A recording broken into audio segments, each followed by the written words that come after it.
Dans ce tutoriel, vous allez voir un aperçu des éléments clés du marketing digital. Tout d'abord, une introduction au marketing digital, puis la stratégie du marketing Internet, le référencement organique, le marketing de contenu, le trafic ciblé, le marketing par email, les médias sociaux, puis le reciblage marketing ou retargeting. Commençons par effectuer une introduction au marketing digital. Qu'est-ce que le marketing digital et comment en tirer le maximum? Malgré que le marketing digital existe depuis environ 15 ans, c'est toujours difficile de trouver des réponses à ces questions, n'est-ce pas? Certains vous disent que le marketing digital, c'est juste avoir un beau site web. De nos jours, cela signifie aussi qu'il doit être optimisé pour tous les supports. D'autres déclarent qu'il faut avoir une stratégie de référencement ou SEO, des techniques qui vous aident à avoir de meilleurs résultats dans les moteurs de recherche. Faites du PPC, Pay-per-click ou CPC pour coup par clic, vous diront d'autres personnes. Investissez dans des campagnes payantes pour complémenter votre référencement, sans parler des médias sociaux. Une croyance répandue, c'est qu'il vous suffit de créer du contenu et de le distribuer sur les médias sociaux. Alors, qui a raison? En réalité, personne n'est parfaitement correct. Ce qu'il vous faut vraiment, c'est une stratégie qui définit comment tous ces canaux vont résonner et interagir ensemble pour créer la synergie dont vous avez besoin. C'est le seul moyen pour atteindre vos objectifs, améliorer vos résultats et optimiser votre budget. Vous pensez que c'est tout? Non. Il s'agit d'analyser vos dépenses et vos revenus à la loupe et d'affiner votre stratégie marketing en conséquence en optimisant les variables de tous ces canaux. C'est tout cela qui constitue le marketing digital.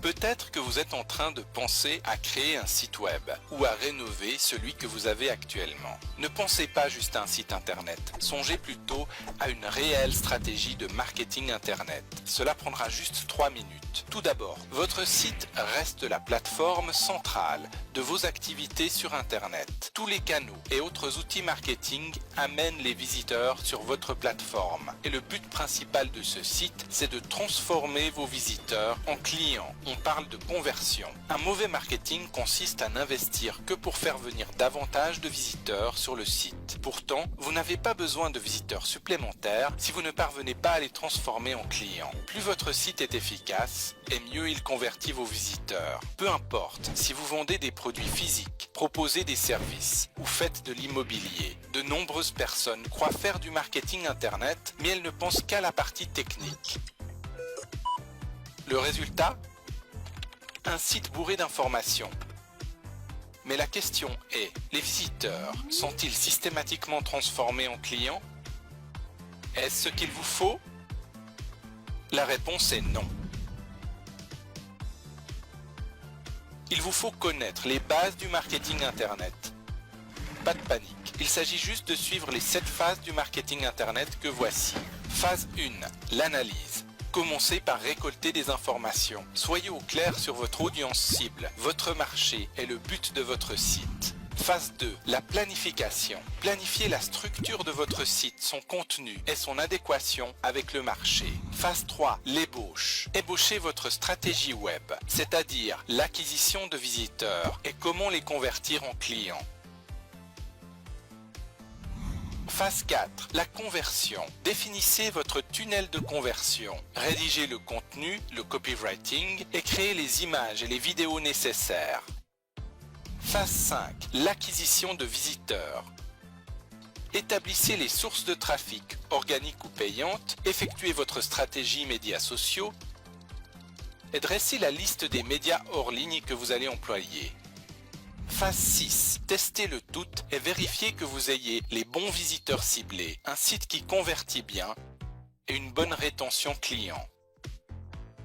Phase 7. L'optimisation.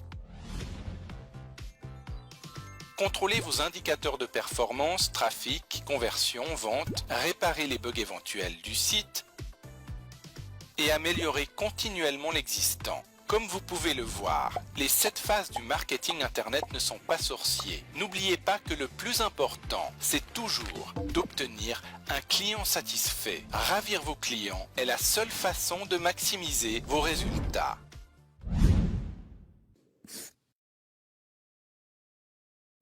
Mettons que vous lanciez un site web avec un super design, une navigation facile et de bons produits. Toutefois, au fil du temps, le trafic de votre site internet reste faible, loin de vos objectifs. Où est le problème ?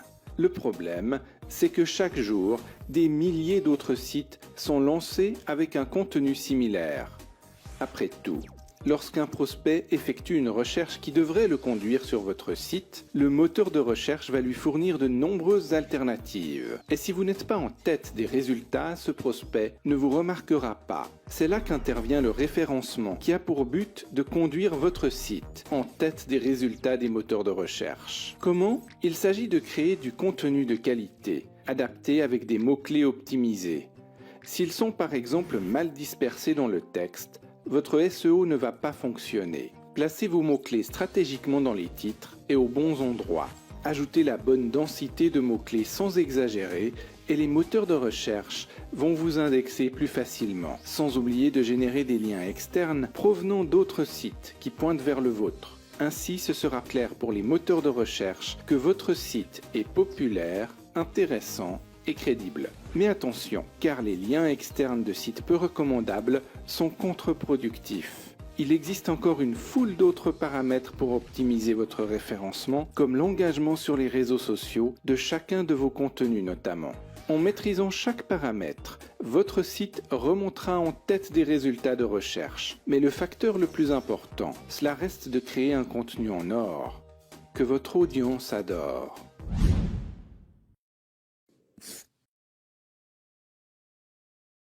Sur Internet, le contenu est roi. Mais avant de vous en dire plus sur le marketing de contenu, vous devez comprendre comment le marketing traditionnel fonctionne. Habituellement, au centre du processus, il y a le message que vous voulez diffuser à vos clients potentiels. Et il y a différents moyens d'y parvenir, comme appeler vos prospects, la publicité TV ou radio, les mailings ou les annonces dans les journaux. Je ne vous dis pas que ces méthodes ne fonctionnent pas, elles marchent, mais elles ont des inconvénients. D'abord, il faut de gros budgets pour véhiculer vos messages aux gens, sans compter que ces gens ne font pas tous partie de votre cible. Donc seule une infime proportion va réagir. Et pour finir, certains prospects seront fâchés parce que le marketing traditionnel peut être perçu comme étant intrusif. Le marketing de contenu est complètement différent. Au centre du processus, il y a, devinez, le contenu. Cela consiste à créer quelque chose d'intéressant, d'utile et de divertissant. Cela peut être un article, un billet de blog, une vidéo ou une infographie.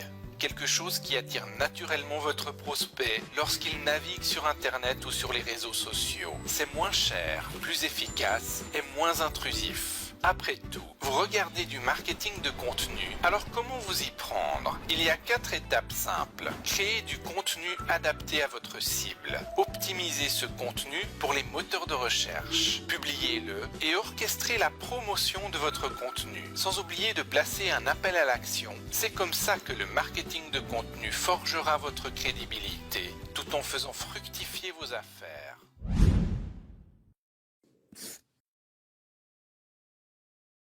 Lorsqu'ils observent leur trafic, la plupart des gens font une erreur fondamentale. Voici ce qu'ils considèrent: le nombre absolu de visiteurs, le nombre absolu de likes ou encore le nombre absolu de partages sur les réseaux sociaux. Mais ces indicateurs sont trompeurs. Voici pourquoi. Tous les visiteurs ne se valent pas. Lorsque vous avez une activité commerciale sur Internet, cela ne sert à rien d'avoir une foule de visiteurs sur votre site web. Comme le disait Gary Albert, si vous avez un stand de hamburgers, votre meilleur avantage, c'est d'avoir une foule de gens affamés qui adorent le fast-food. Vous n'avez pas besoin de ceux qui n'ont pas faim. Vous n'avez pas besoin de ceux qui cherchent de la haute gastronomie. Vous voulez ceux qui ont faim maintenant et qui feraient n'importe quoi pour ingurgiter vos hamburgers. Sur Internet, c'est pareil. Rien ne sert de calculer le nombre absolu de visiteurs, de likes ou de partages, car ces chiffres ne disent rien sur la qualité de votre audience. Voici comment faire la part des choses. Mon conseil, c'est de mesurer votre trafic comme si les visiteurs cherchaient une destination. Si vous êtes à Bordeaux, les gens qui vont à Paris ne vous intéressent pas, même s'il y a plus de trafic qui se rend en Île-de-France. C'est tentant de cibler ces gens-là, mais ils veulent aller à Paris, pas à Bordeaux. Alors, oubliez-les. Vous voudrez donc avoir du trafic qui sait où il veut aller, c'est-à-dire des visiteurs qui recherchent vos produits. Idéalement, ce visiteur-là vous connaît déjà, et mieux encore, il a confiance en vous. Il y a donc 3 catégories de trafic à considérer. Première catégorie de visiteurs. Ces visiteurs qui cherchent une solution similaire à ce que vous offrez et qui vous connaissent. Le feu de signalisation est vert. Ce trafic est chaud bouillant. Il est prêt à être converti en vente. Vous pourrez envoyer ce trafic directement sur des propositions commerciales spéciales comme des promotions avec d'excellents résultats à la clé. Seconde catégorie de visiteurs. Des visiteurs qui cherchent simplement une solution ou des produits similaires aux vôtres, mais qui ne vous connaissent pas encore. Le feu de signalisation sera orange pour les laisser passer. C'est du trafic chaud. Il s'agira de conduire ce visiteur sur des contenus qui l'éduquent sur vos produits ou vos services. L'erreur à ne pas commettre, c'est d'amener ce trafic immédiatement sur des propositions commerciales. Pourquoi ? Parce que ces gens-là ne vous font pas encore confiance. Il faut les apprivoiser. Vous n'iriez pas faire une demande de mariage à froid à des inconnus, même si vous savez qu'ils cherchent un partenaire, n'est-ce pas ? Vous commenceriez par une phase de séduction. C'est pareil avec ce trafic chaud. Vous devrez l'apprivoiser, le séduire et l'instruire sur la qualité de vos produits avant de lui faire une proposition commerciale. Car tout engagement, commercial ou privé, nécessite de la confiance. Troisième catégorie de trafic. Enfin, cette troisième catégorie, c'est le reste du trafic. Ce visiteur ne cherche pas nécessairement une solution. Souvent, il ignore même qu'il a un problème. Ces gens ne cherchent pas vos produits ou vos services. Le feu est rouge. Ce trafic majoritaire est à exclure. Il ne convertira pas. Encore une fois, c'est tentant de vouloir aller le courtiser, aussi tentant qu'inutile. En définitive, oubliez les indicateurs de visiteurs absolus. Cherchez des visiteurs qui veulent votre solution et apprivoisez-les. Ce sera votre meilleur moyen de faire un carton.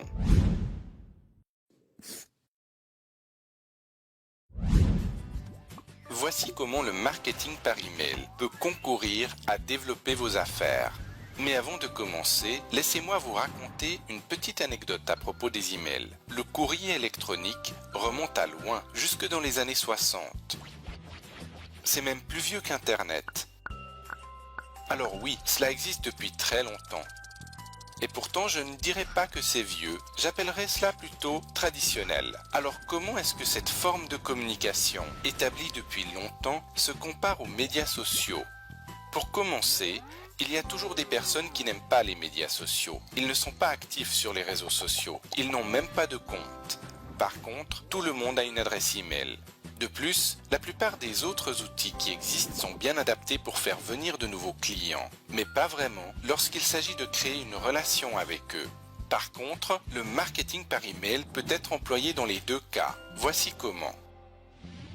Imaginez qu'un cadeau, une remise ou les frais de port soient offerts à tout prospect qui vous procure son adresse email. Vous pouvez lui faire parvenir un courriel directement avec ce que vous lui avez promis. Et boum, vous voilà avec un nouveau client. Mais le marketing par email est particulièrement efficace pour maintenir la relation avec ce client. Vous avez son adresse email et vous pouvez le contacter quand vous voulez. Lui faire parvenir vos nouveaux produits, les promos de la semaine, d'autres informations ou des offres ciblées. Bref, suffisamment de valeur pour que le client revienne et continue à acheter chez vous. Maintenant, vous savez comment le marketing par email peut développer vos affaires. Mais ce n'est pas tout. Il vous faut donc développer votre liste d'emails, créer un calendrier d'envoi, générer de l'attention sur vos emails et automatiser tout le processus d'emailing. Tout ceci sans spammer vos clients afin de bénéficier au maximum du marketing par email.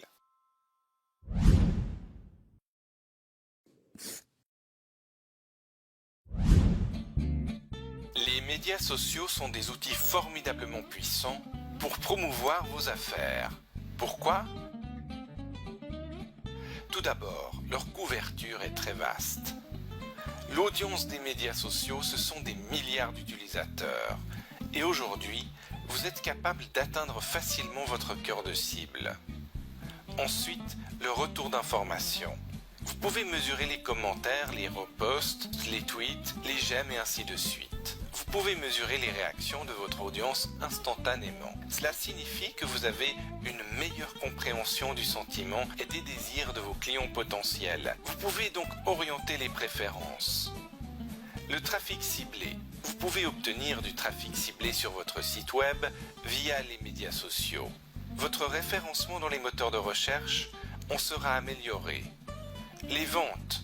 Les médias sociaux ne permettent pas toujours de vendre vos produits directement, mais ils les encouragent néanmoins. Ils concourent à véhiculer l'image de votre entreprise et de vos prestations avec plus d'affaires à la clé. Et enfin, le coût. Aucun autre outil ne vous permet d'atteindre une audience aussi large avec le relativement petit budget qu'il vous faudra sur les médias sociaux.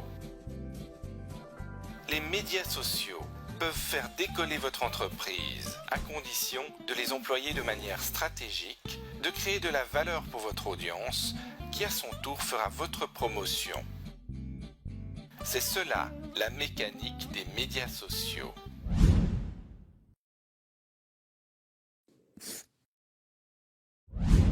Le reciblage ou retargeting, aussi appelé remarketing.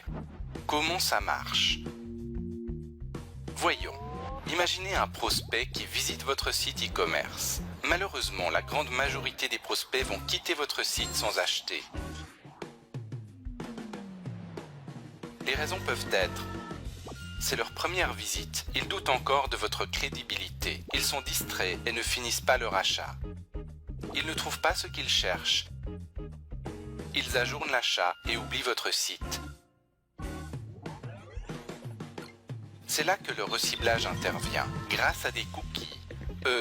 Non, pas ces cookies-là, mais ceux-ci. À chaque fois qu'un prospect visite l'une de vos pages, ce petit code est enregistré dans leur ordinateur, tablette ou téléphone. Plus tard, les plateformes d'annonces publicitaires peuvent reprendre cette information, même si le prospect visite un site différent, effectue une recherche, lit un blog, interagit sur les médias sociaux ou regarde des vidéos. Peu importe ce que font vos prospects le jour suivant, vous pouvez les atteindre avec une annonce ciblée, comme « Hey, toujours intéressé par ce téléphone ?»